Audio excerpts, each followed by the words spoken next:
Analysis of Google's leadership strategy. Introduction.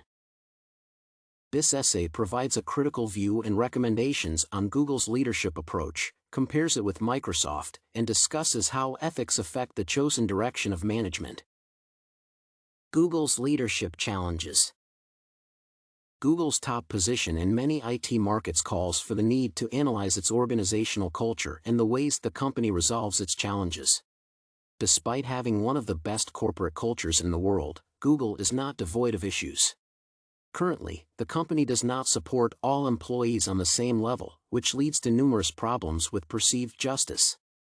This notion lowers employees' trust in the fairness of a leader, making transformational leadership less efficient and taking away their intrinsic motivation.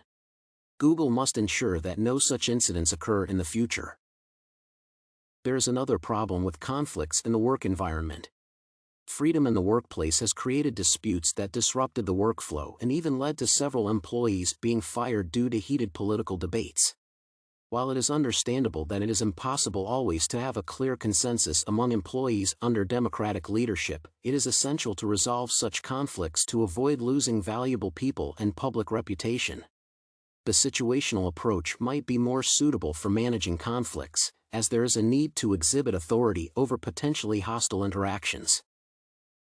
Recommendations.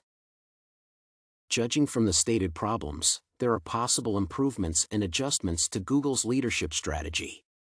Leadership is directly affected by self-perceived images of employees, and Google does its best to ensure that their self-esteem remains high. The worth of each employee is implied to be equally important in this context. It is essential to make every person feel valued to keep their self-esteem at the level set by Google. The task of a leader is to keep the team focused on the goal. Google has a unique strategy that gives the power to drive innovation to every employee, but there are obstacles, such as conflicting interests. The lack of a code of conduct that is enforced globally, while beneficial for open discussions, can be detrimental to the future of the company, as conflicts can force valuable employees to leave. Democratic and transformational approaches. Google possesses traits of two distinct leadership styles, democratic and transformational.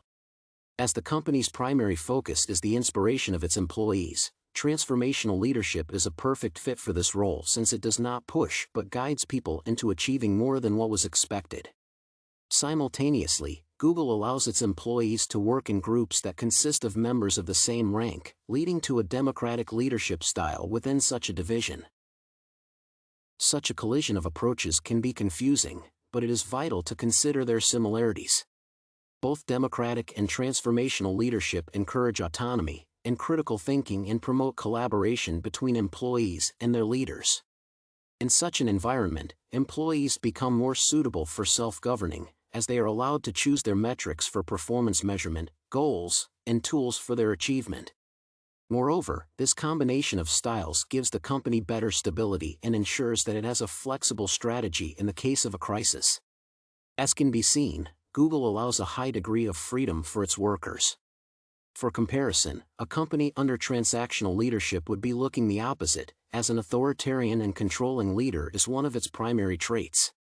A transactional style promotes a high level of order, which suits well for many smaller organizations that do not heavily rely on R&D yet are entirely unsuitable for Google's chosen strategy. It is worth noting that Google and Microsoft share similarities in their leadership approach.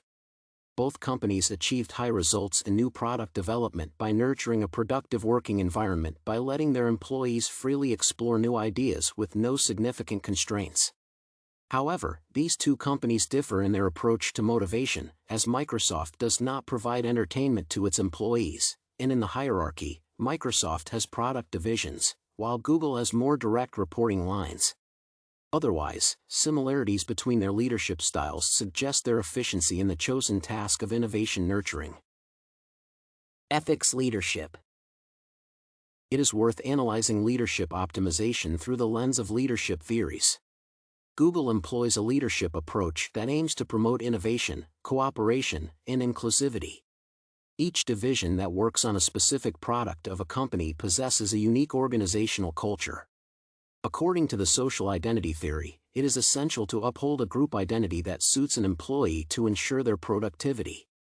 As Google excels at R&D and innovation, a leader in such an environment must consider social identities as a vital piece of the cohesiveness of a highly autonomous team.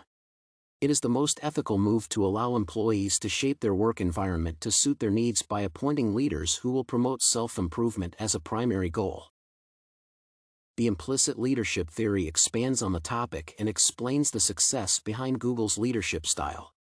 To enhance the innovative power of employees, a company must satisfy whatever issues its workers, and not leaders, consider vital. This can be achieved by choosing a leader suitable to the employee's vision of ideal leadership. Moreover, the perceptions of the division of power within a company differ, but this difference can be reduced by letting employees choose whom to follow. Google's focus on innovation requires constant checks of employees' attitudes towards both their work and the company. Despite being more adapted to self-governing, workers in such a situation still need a leader. Conclusion. As has been discussed, the company has several issues with the lack of equality among employees in the same position. Google aims to remove any factors that might negatively affect its employees' productivity. However, as the firm tends to recognize those who have higher input into the company's business through innovation and development, there is an imbalance of power distribution, despite the proclaimed flattened ranking system. It is in Google's interest to uphold ethical organizational culture, as it increases employee commitment and reduces turnover. A company with a high-performance culture must promote healthy relationships not only between leaders and their followers but also between workers of the same rank. There is a need for Google to establish this connection and consider upholding it as the highest priority.